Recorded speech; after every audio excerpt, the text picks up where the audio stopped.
Aloha everyone, what is really good my dudes? Today is Monday, July 19th, 2021. We got another RuneScape update for you. Today's a regular standard patch week, but we got some information about Steam as well as Prime Gaming. So without any further ado, let's jump right into the video. Let's go. Cats is the illest. What you talking about, Willis?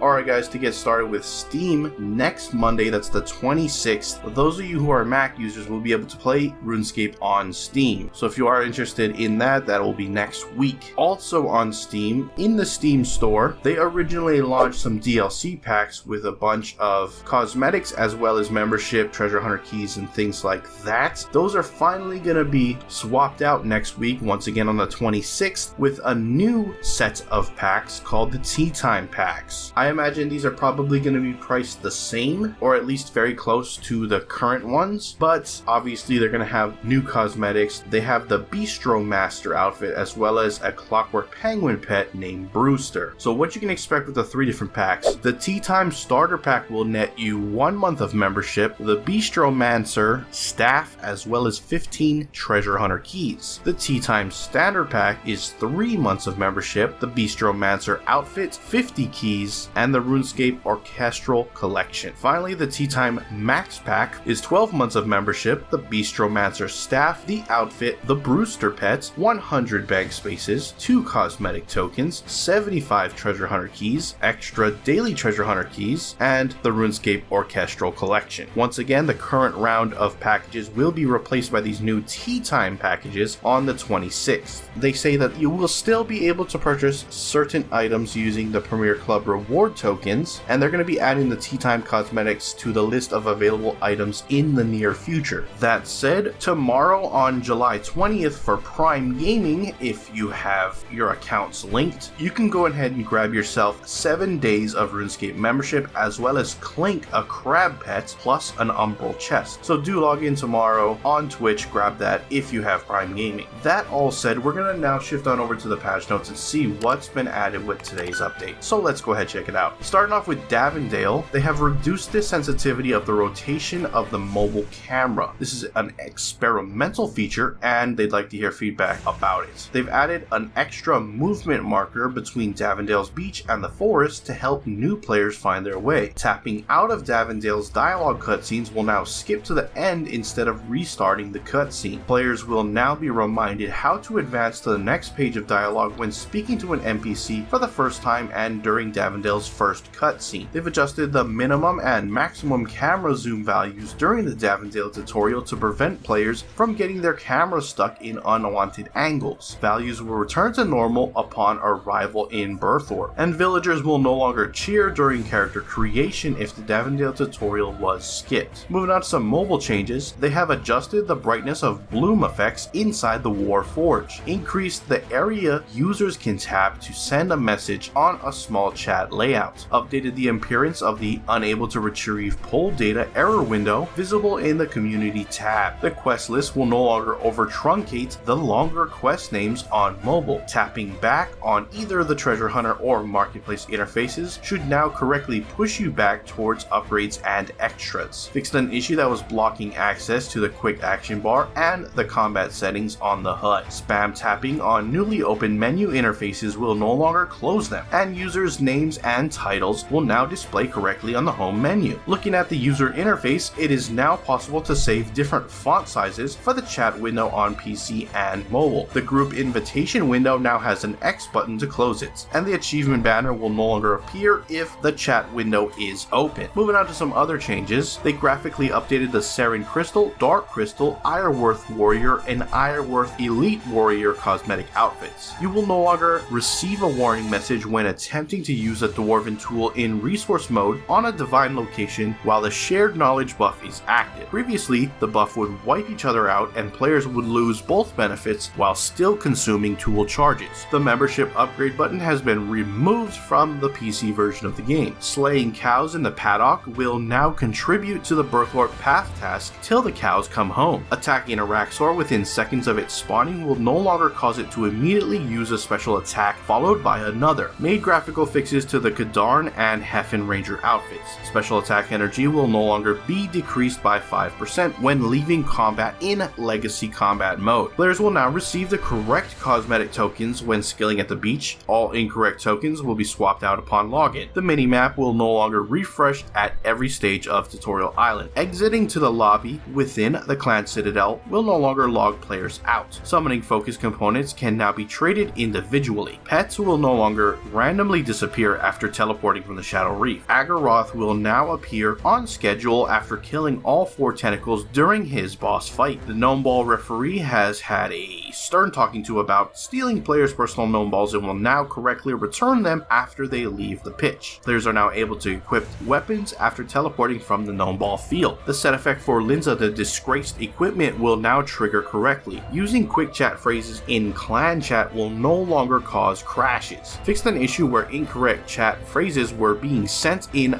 non-local chat windows. Getting a new Slayer task from Simona will no longer cause unexpected logouts. A hotfix went out so inactive stackable scrimshaws can no longer be combined with active ones for free additional time. The cease ability no longer causes the player to forget about their main target, which was causing unintended effects, and the ability buff is now correctly removed after attacking again. The last selected achievement feature will now account for in-focus meta achievements and will keep them expanded. And finally, they fixed a graphical issue with the soft punk hairstyle. That is it for your patch notes. Links to everything discussed in this video will be down in the description below, so head on over there to check them out. With that, I'm going to wrap up the video. If you enjoyed it, hit that like button. If you're not subscribed yet and you want to stay up to date on all things RuneScape related, hit that subscribe button. Anyways, I appreciate you watching. I am out. Aloha.